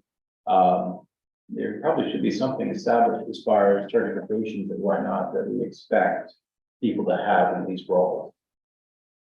That's personnel. That's personnel. Yeah, We can't do that. yeah. Never mind. Personnel, that's I got it. fine line. So would it be? So we are not a management board.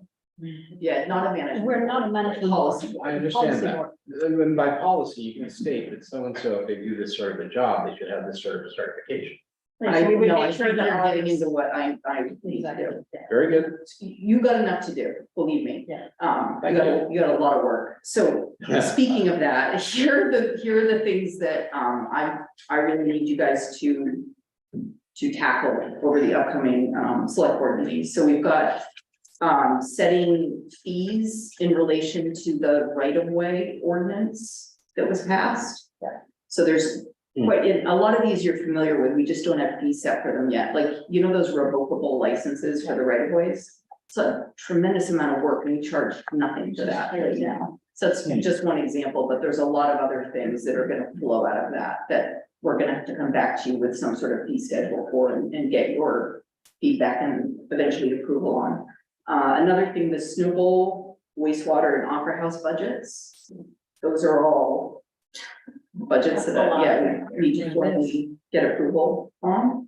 And discuss too, and right? And discuss. let people comment if they want, or. Yes, so I got the timeline for the November town meeting / elections, and believe it or not, the last date for, the select board to have public hearings on warrant articles. And this is if we're following your normal meeting schedule, is August 8th. So count the number of meetings between now and August 8th. Not a lot. 4. Right. So we gotta, if you want anything on the November ballot, we really need to get going. Is that just stuff that has to go to the planning board too? Yeah. Yes, There are things that are just the select board, it's a little, August 22nd. that's for just the select board, Yep, okay? and then your approval of the warrant before it gets sent to the printer is September 5th. This is all if you're just following your normal meeting schedule. Right. And I would really love for us to have a public hearing on explaining the warrant. Let's More like call an it a public informational meeting. Public meeting, Public yes. meeting. Yeah. I stand corrected. Good point.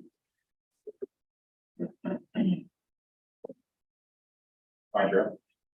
And just something else, that Jeremy, could you come on? Sure. Thank you. since you just laid that schedule out, I think it's important to remind the board about the peer moratorium Yes, that just got extended. You extended that in March and it ends in September, yes. like September 9th. So likely we would have to extend it again to hopefully have something on the ballot in November. That requires a lot of work. We're just going to Depending- talk about September the planning board. Yeah, the hope is that we're having a workshop next Wednesday, Yes. and we're gonna talk about the pier on there. Yes. Pier issue then too. I was gonna bring that up in minutes or. Reynolds. Yeah, I actually wanted to talk about that. I thought it was important to include No, that, you're right. because that's, I agree. look at that timeline. this is something we can discuss at the workshop, though, right? How we're gonna extend, if we're gonna extend it. how we're Yes. gonna- But if we can stay on the topic of the workshop 1 second, is the packet ready for that workshop? It's about ready, it's going out tomorrow, As promised? as promised. Awesome. Thank you, Jeremy. Yeah. Thank you. Could we at some point, it doesn't, by whatever means is appropriate, get an update on the parking stuff and the rule, like a frequently asked questions document for the paid parking? Because I'm having a little bit of trouble answering some of the questions, and I know the parking committee exists. Yeah. But having, something formal that comes maybe out of the parking committee that says, this is what was, decided, these are the practices, because I can't. It's a little bit he said, she said going on. Yeah, and we should have Spencer come actually, because I spoke with Spencer recently, actually 2 days ago. And it would be nice, yeah, Spencer. But maybe just a document too, I'd like just No, the no. facts. to Yeah, start with, I before hear you, interrogate somebody. but Spencer is in contact with people every day, and I think it would be cool for him to come. First of all, because he's one of our newest employees, he's super young and he loves his job. Oh, yeah, I think he's. So great, but I would when just we like a talk about- document with the facts Mhm. also. So I could answer questions now that say like handicap parking, for instance. Right. I just, Yes. there's some things that I just, what the things that you guys decided when you had your meeting in a document that is, can be published. That doesn't include like, don't talk to Randy, hopefully. He loves being a parking ticket guy. Yeah. Take back the personality of that, that's awesome. It's not It's mine. not like something He you loves set in policy, it's like if you're 65 and older, you can go and fill out this and you get this. Okay, so the items that I have are EMS, town attorney review. And this, not necessarily the order, process for, quantifying reviews and, reappointments. Select board priorities and bylaws, we'll put that probably a workshop. Fees in relation to the right-of-way ordinance, the budgets for the Snow Bowl, wastewater, Opera House. Something about the pier moratorium, but again, that'll be, Planning board workshop. planning board workshop, and then an update on the paid parking. And of course, if there's anything else, feel free to email it to Audra and I, or to the whole group for that matter. Can we email just like suggestions to the whole group? We just can't Yes. reply to the whole group. Yep, absolutely. Okay, Yep, Okay. it's the logistical. It just becomes subject to, it could be its deliberation if it turns out. Okay. Let's make sure that we keep it. Yeah, it's better not to. Yeah. So, moving on with we have management reports and communications. All right, so I was gonna bring up the timeline for town meeting, but I've already covered that. If anybody is planning on being in Rockland on June 29th at 11 a.m., the Mid-Coast Council of Governments is having their general assembly. We're a member community. I'm on the board, so is Jeremy. But they're going to be approving their strategic plan and budget, so that might be interesting for any of you who might be available to attend and, see what the Mid-Coast Council of Governments does, what they're planning on doing, what our involvement is. What did again, sorry? June 29th at 11 a.m. and it's at Rockland City Hall. I will be on by. Short notice, so that's very understandable. So blasting notifications have been sent out for Pearl Street, and the blasting needs to be done to get through the ledge at the end of Pearl Street that's adjacent to John Street. I think it's pretty likely there'll need to be some blasting done on Free Street because they've hit apparently what they say is the hardest ledge they've ever encountered before. And the machine that they have to pound the ledge there isn't doing the trick. So I will come to you with updates on that as well. Which is going to cost us, do we know? Do we have any better? I know we asked you that question last time we talked about blasting. Do we have any more information? About, no, we don't know exactly what it's gonna look like at this point, but it was. When the bid was sent out, we knew that there was a likelihood that some ledge would be encountered, so. Not saying it's gonna cover everything, but that outcome was sort of understood that might happen.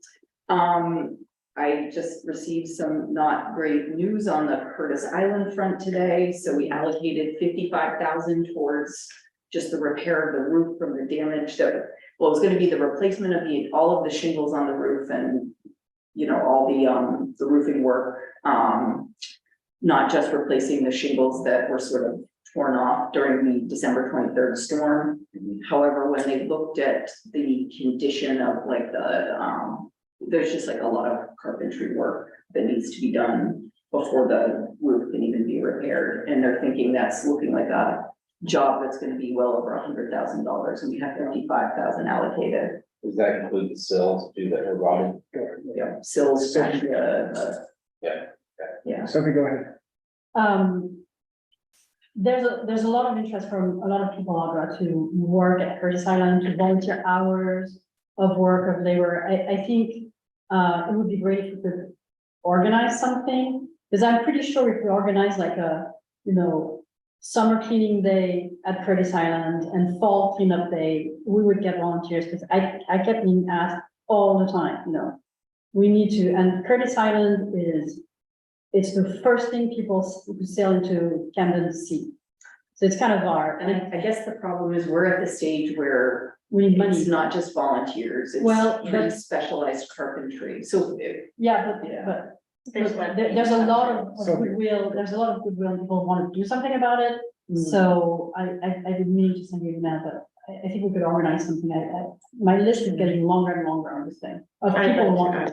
Just a comment to that is, if we're having any carpentry work on that, we would want a licensed individual to do the work. Should anything come back, so volunteers wouldn't. Right, and it's Be also, covered. it's a historic building, so we need to go through the state's historic preservation Yeah. office with any. Mowing, raking, flower gardens, What's, it's all different, but contractors, we would have to be insurable. what do we need to do to allocate additional funds that have not already been allocated for this? Is there, I remember in the budget, there were a few, seems like spots, maybe this could go, but how do you get this done? The So 100,000? the contractor that we're working with, they're not going to be able to do all this work. Right. This year? Oh, I see. Yeah, I can't see so- all of it. You know, we were looking at summer of 24. But as far as our role in approving the funding for that, is there anything that we need to do to approve funding for the additional cost? So when I come to the FY 25 budget, That's when you think it'll be in there. so it'll either be in there, or hopefully by that point, a foundation will be set up and they'll be actively fundraising. So this is more of the delay in repair, you're saying is really more due to lack of carpenters than funding? I would say that it's sort of a lack of funding and planning, as well as a lack of available We can't find anyone. tradespeople. We can't find anyone to. Yeah. Allison? So, the Historic Resources Committee advises the select board on town-owned historic properties. There is, the Historic Resources Committee is actually meeting tomorrow, but they're gonna be talking about the preservation ordinance. Mike Scaling, and Pat Scaling have donated a lot of their time looking at this.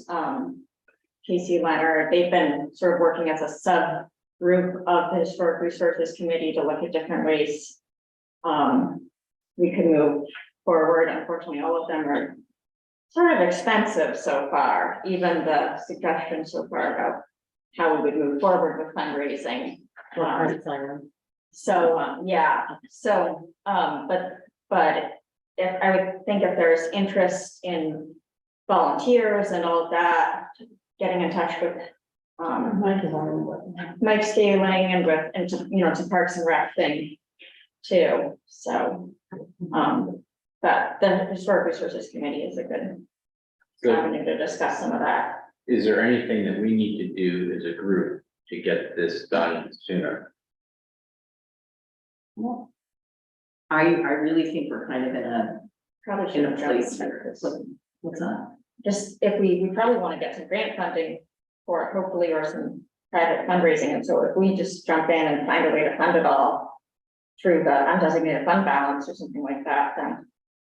And there's no rush to fund it because we can't find people to do the work, number one. Number two, what we could do is ask for estimates and try to understand how much we either need to fundraise through the foundation, Mexican, or through the select board, but there's nothing we can do right now. I'm just making sure that it's not leak, you know, we're dealing with any immediate leaks. Yeah, so the money that we, and this is, you know, I hate to keep saying this because I feel like a broken record, you know, we had 25,000 that was allocated for painting, and then I came back to you all and said, can't use it on painting, I've got to do lead and asbestos abatement.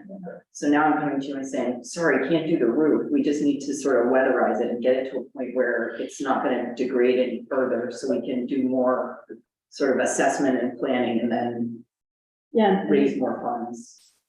and maybe if we could have like a 3-year plan.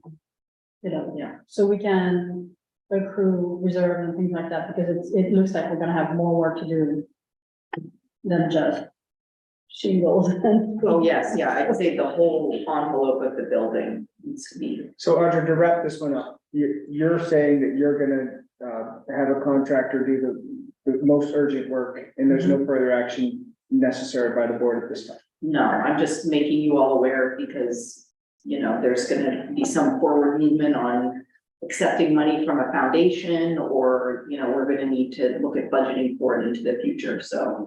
It's more just to give you a heads up that, you know, what I said during the budget process is not the reality that we're dealing with anymore. Surprise. Yeah, there's a lot of surprises with historic buildings. Anything else, Audrey? Those are my big updates for now. Chris, any report? No, I have nothing to report. Sophie? Nothing to report. Allison? No, I haven't been on any committee, so.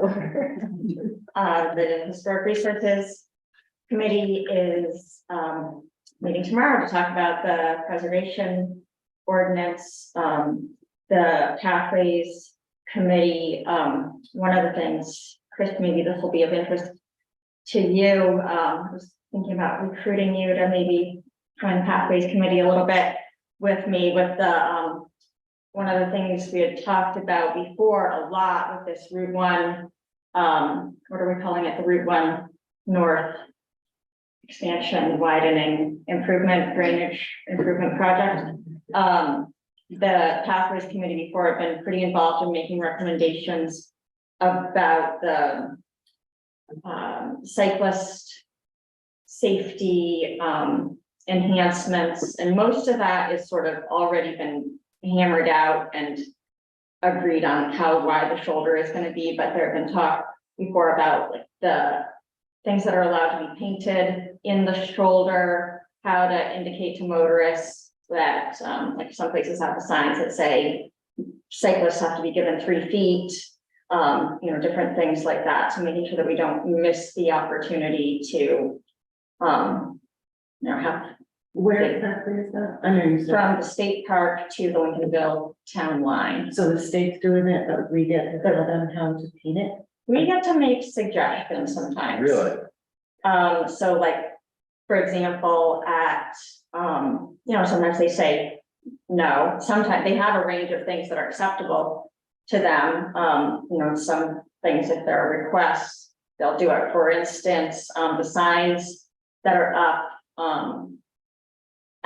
Route 52 and 105 that say watch for pedestrians, at around the lake area was the result of, you know, that's not one of their approved signs. They can say watch for falling rocks, watch for deer, watch for all kinds of things. They don't want to put a crosswalk in because it's too fast, but they don't want to put up signs to tell people to slow down. So there was a request made to do an experimental something or other, and they put those signs up. They are involved with the bicycle, what's it called, the Bicycle Coalition of Maine has some processes where they endorse things to MDOT or the federal government where like those symbols of bikes that go in the shoulder sometimes, then they don't like to, you know, depending on the width, they don't like to put certain things in. They don't want to put a bike symbol if there's not enough room for there to also be a pedestrian lane. But just talking about how, you know, whatever happens there. So- Yeah. When you guys come up with these suggestions, do you just go to DOT or do you bring them to the select board and we just kind of say, that's a great idea, or you need to can that? I think the last thing that was discussed at the meeting was like, somebody should go back and look at what the plans say. And what was the official request made before, and if it's just a, you know, generic thing that they're already doing, it might just be like an update thing. If there is a choice, I don't anticipate a very wide range of choices here, but it might be asking them to put up one of those signs that says, you know, state law says that cyclists, you must provide 3 feet, or, you know, small things like that. It may not turn out to be, it's just good to have it. It's going to start to come up, this project again. I know, but Yeah, you mentioned it before in the last meeting, and I think in the former chairman also mentioned that there may be civil drawings, civil There engineering are. drawings that are available. And I did see on the website that there's discussion in 2020 or 2021 about that overall project. Are you saying that the Pathways Committee has a say to DOT? because, you know, we have all these standing committees, right, that advise the select board on issues related to certain things, and the select board. You know, that sometimes listens and sometimes doesn't, and sometimes, Well, you always listen. but Oh, right, sorry, sometimes- yeah. Sometimes you, support their recommendations, and other times you tell them that's not. So in the past, the Pathways Committee, as part of this process, had been tasked with making recommendations. You know, there was another group, there was the Route 1 North Advisory Committee. Right. That made in some cases conflicting recommendations. I cannot remember everything that was discussed. I was just thinking, oh, this might be something that you have some insight into, or I as may a, have too much skin in the game in that one, but. I think I read that your wife does a lot of cycling, or I don't know, I just Well, thought. yes, that too, but I also live along that same corridor. Yeah, you got the same amount of skin as Right, well. that's why I see. Right. Maybe get Anyways, even more. it's not, it's a topic for another day, that was just a. Right, I was just wondering what you are, were you trying to say, the roadways commission or pathways commission might have some.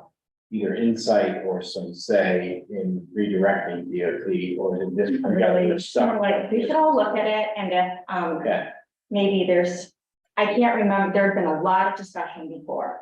I yeah, don't remember all of that discussion, probably some of the laws have even changed. Yeah. Since that discussion, I'm sure you since, may find it. yeah, you know, something. since the trees are orange now that they're planning to cut, I think probably a lot of people will become more visible to them. Right, I just remember this being a very Yeah, talked about thing that I was scrambling to become educated on. There were the cycling people and the tree people are often aligned, but sometimes not. And so I'm was like, oh, pedestrian safety and cycling safety, and then all of a sudden, right up against the tree preservationists, and I was like, oh, no. does, on this issue of the road construction, does the town get involved with that at all? Or is it the DOT is just left to do? So this is Route 1, because it's a federal highway, is a little different. So, when it comes to, 52, 105, because they're on the hierarchy of MDOT's roads, they're like class 4. Right. So a lot of those, it ends up being that MDOT really doesn't do much with them unless the town says, hey, we'd like you to put in drainage or a sidewalk, or, whatever the case may be. John Street's a good I example. mean, people because- really did not enjoy the experience of High Street Route 1 when that was done a dozen or so years ago. Oh, yeah. Actually, Perfect example. the town did get very involved in that one, and yielded a lot of influence over MDOT and how that all went. So how is that different than from the other end of Route 1?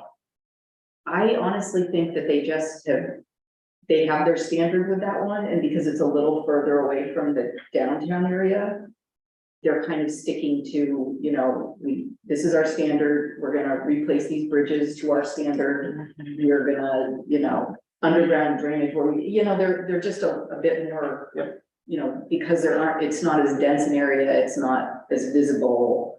I think they're a little bit, How much more black time, and white. They did how much take time into should we consideration. collectively be spending on that?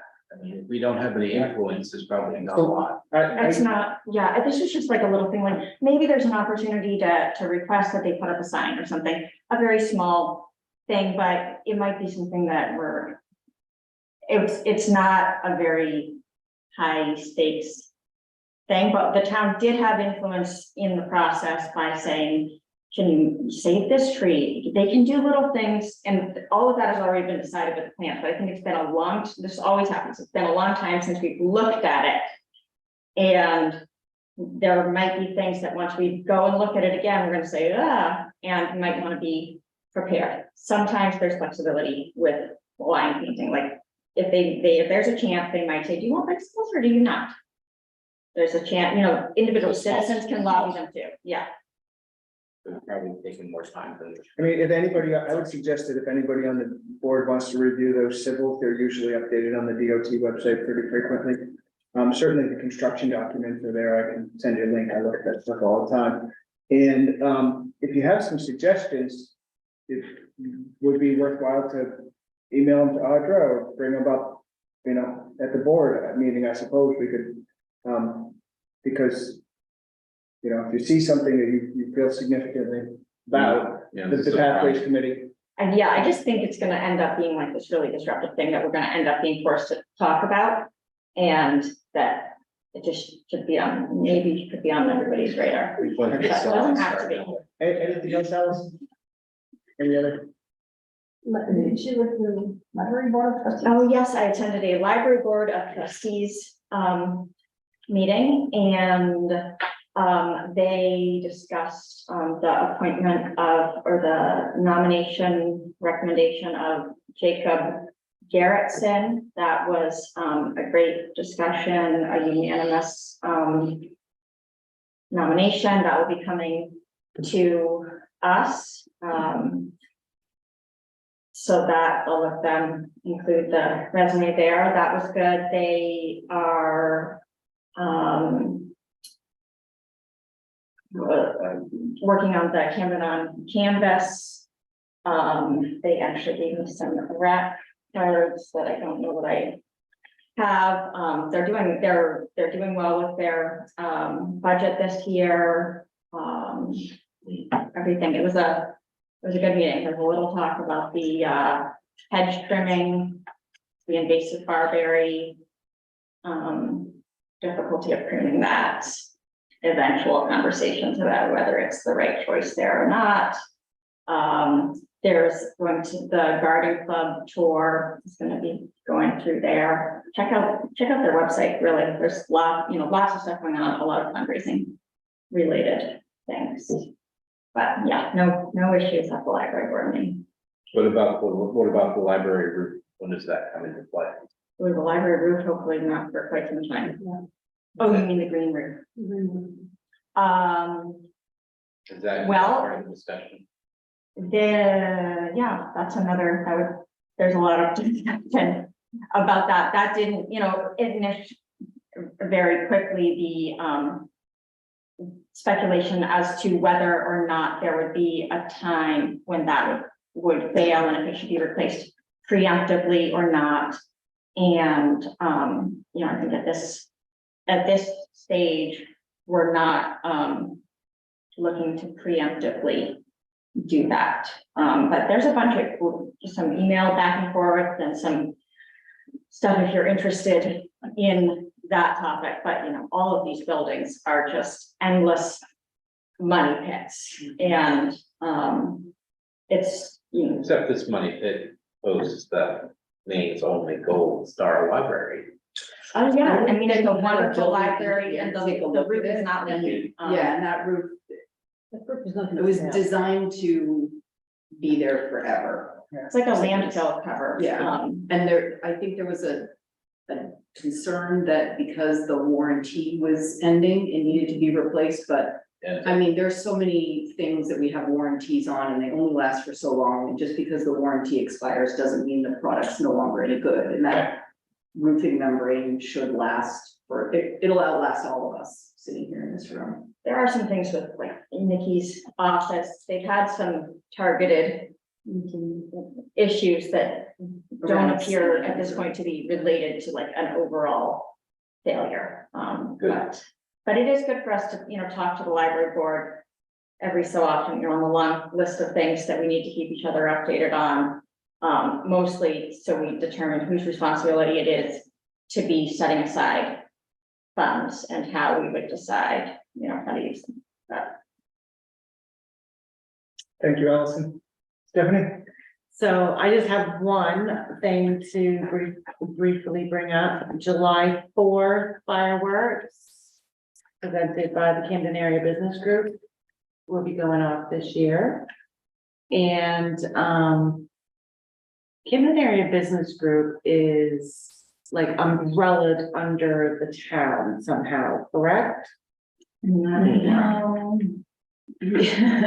No, we do help them out with funding for projects, for community events, because when the chamber was the Camden Chamber and then it became the regional chamber, there were some events that, people came to expect, like the fireworks and Christmas by the Sea. Right. That the town did for a little while. Right. And I thought that's not really a great fit for the town to be doing it, and so Camden Area Business Group agreed to do it, and we kept some funding for them. For those purposes. It's just a couple $1,000, right? Yeah, just to kind of help them out with the events, so. Yes, it's like a partnership. So where are the fireworks being launched from? So in the past, it has come to the select board and there's been discussion about it. So at some point along the way, the process of getting it all set up has fallen with the fire chief, police chief, main pyrotechnic, and the board chair of the Camden Area Business Group. So where are they gonna be hiring from? The same spot that they were for was it the Last year we didn't have Classic? that, right? No, if you let me finish for just a second, the Camden Classics, is that where it was? Or the fireworks that were last fall in that same harbor in the, Oh, by Curtis Island on the other side, I remember. correct, yeah. So this has turned into a big thing in the past because of the displacement of moorings sometimes and the. This, And they had, to their credit, I think they asked a few times to have this come to the select board. So we could have this whole discussion. And I don't want to get into the fireworks discussion, but sometimes after the fact, when they change locations, there was been multiple years where Paris Island has caught on fire or nearly caught on that's fire. why they moved them over into the Cove more, so it doesn't disrupt all of the surrounding places. We had this discussion last year, Alison. I know, and Because everybody everybody's on from the this, station. all the trash that comes off of it, and then there's the eagles and the, That's, that's a topic, Yeah, that's a we're- broader we're- discussion, and anything else, Stephanie? That was all I have to report. I was at two meetings, this past couple weeks. One was the MIDC meeting. And the people from the MIDC really kind of asked me some very pointed questions about Camden's involvement in the MIDC. Money, we want to put it. Yes, the specific questions related to why are you here?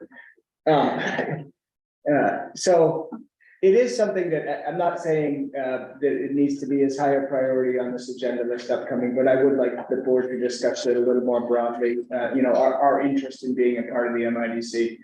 Just to kind of review that, we're really not getting any grants for Camden. That's not gonna happen. We're just not unserved or underserved. So there's limited use for Camden to be on that board. If we do it ourselves, we can do it ourselves, but if we're gonna pay for it ourselves, why do we need a broader coalition?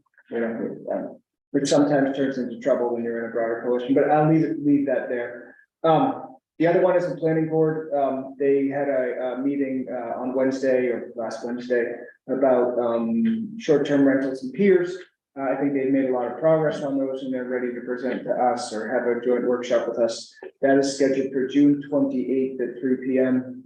Is that gonna be right here? Yes. Okay, so if everybody can make that, please do. It's a joint workshop with the planning board. They have been doing a significant amount of prep. Like I've mentioned before, we have a really dedicated, qualified planning board right now, in my opinion. And I think they really would like to bring their ideas to us about these things. I didn't realize that their workshop the other day was peers also, I heard it was just short-term rentals. Briefly at the end here, the bulk of it was short-term rentals. You can watch it on YouTube. Yeah. Just one thing, sorry, we have a bunch of nominations for committees we need to address that we postponed waiting for the election. Oh. So it's something we might want to put back, maybe not, in one of our select boards. Soon, I agree. Soon. Yeah. Yeah, I've been asked about, Knox County Budget Committee member from Camden. Okay. Yeah. Any alibi, any last things before we close, before I ask for a motion to adjourn? Awesome. Everybody, thank you again for making day number one for this new board. At least good discussion all the way around.